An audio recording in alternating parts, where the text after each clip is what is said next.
नमस्कार दोस्तों, आज मैं लेकर आई हूँ एक पारिवारिक कहानी। हमारी कहानी अगर आपको अच्छी लगे तो प्लीज़ हमारा चैनल सब्सक्राइब करें।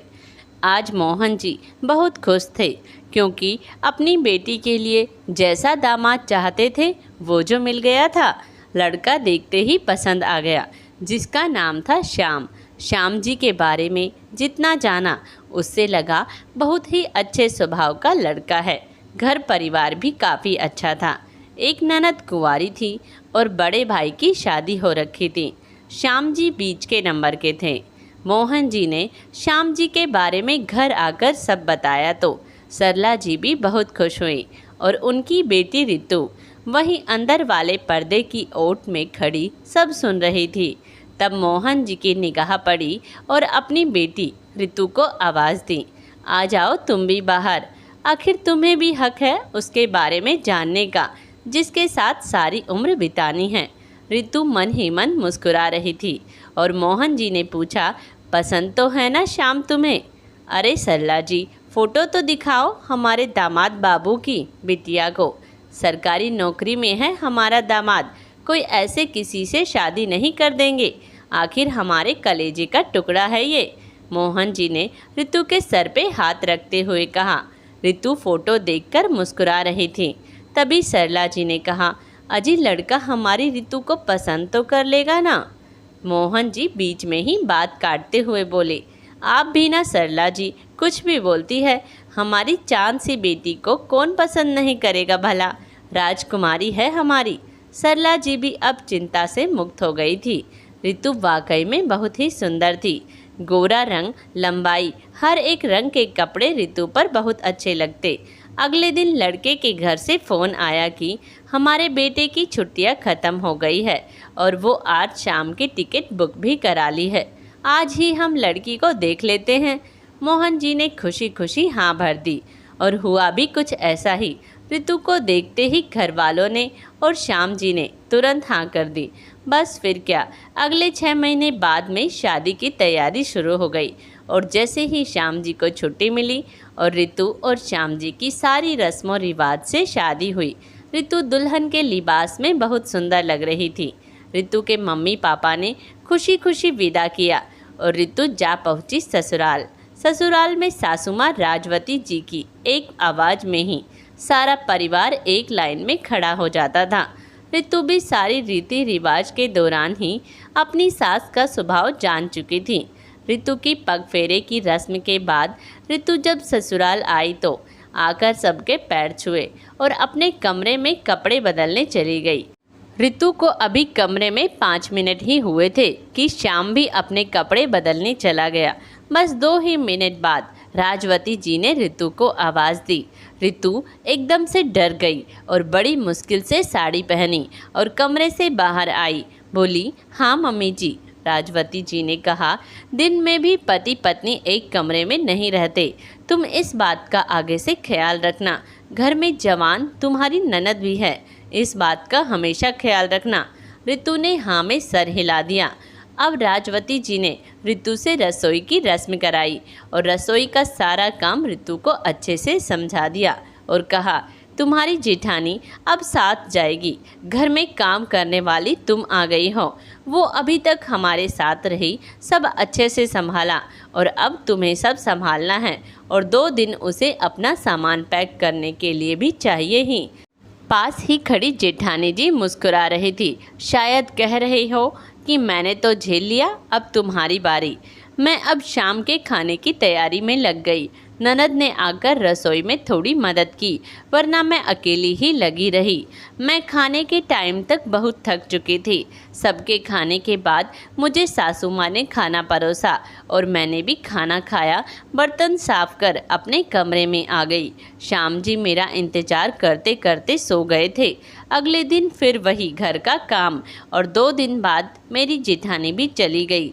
उन्होंने मुझे गले मिलते हुए कहा कि अपना ख्याल रखना और सख्त रहना। मुझे समझ नहीं आया कि ऐसा क्यों कह रही है। जेठानी जी के जाने के बाद घर के सारे काम की जिम्मेदारी मुझ पर ही आ गई।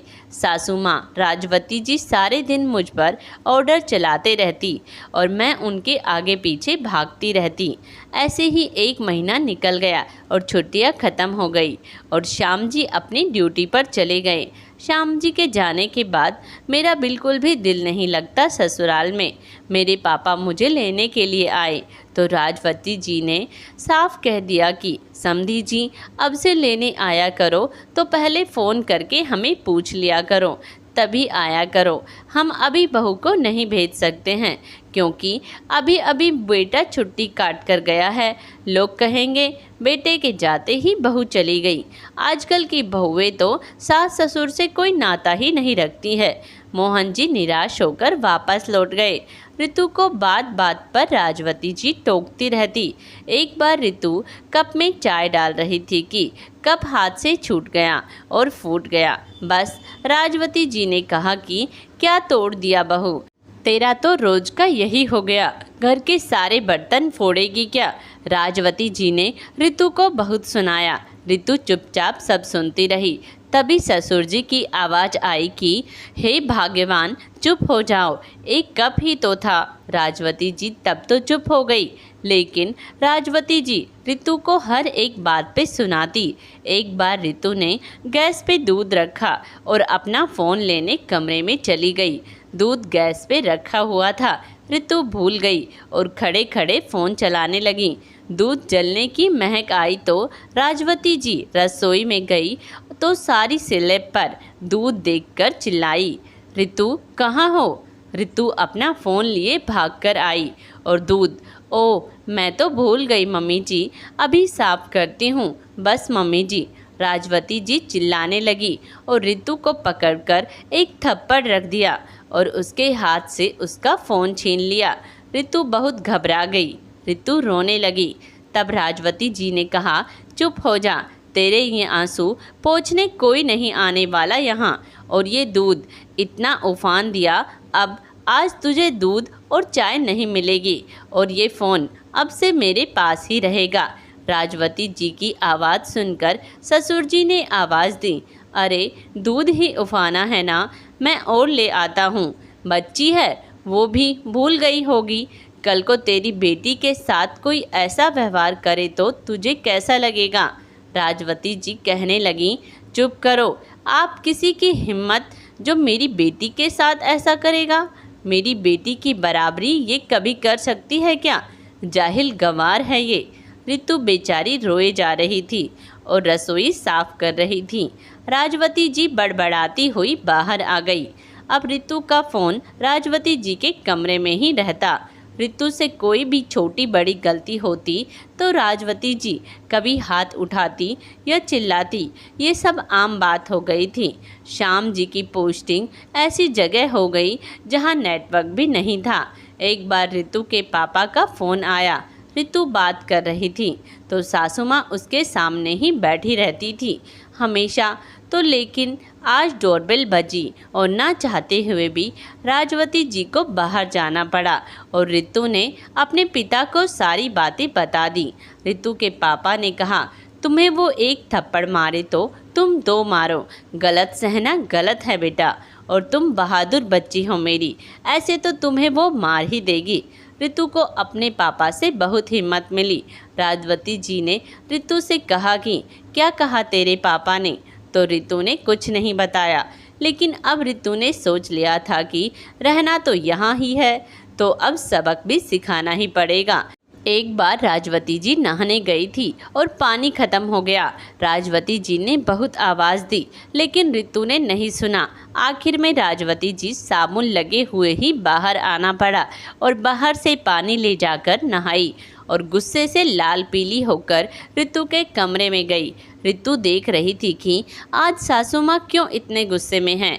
आज तो मैंने कुछ किया भी नहीं। जैसे ही राजवती जी रितु के पास आई और हाथ उठाने लगी, रितु ने उसका हाथ पकड़ लिया। राजवती जी कुछ बोलती उससे पहले आज रितु ने राजवती जी को एक थप्पड़ रसीद कर दिया।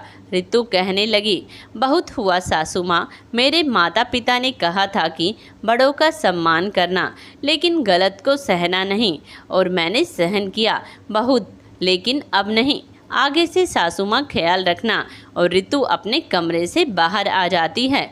बाहर खड़े राजवती जी के पति मुस्कुरा रहे थे। कुछ दिनों बाद श्याम जी जब घर आए तो सारी बातें पता चली। श्याम ने अपनी माँ को साफ कह दिया, अगर रितु के साथ फिर वैसा किया तो मैं रितु को इस घर में नहीं रहने दूंगा। लेकिन राजवती जी को तो एक थप्पड़ में ही अकल आ चुकी थी। दोस्तों, यह कहानी आपको कैसी लगी कमेंट्स बॉक्स में अपने विचार जरूर दें। और आप हमारे चैनल पर नए हैं तो प्लीज़ हमारा चैनल सब्सक्राइब करें। धन्यवाद।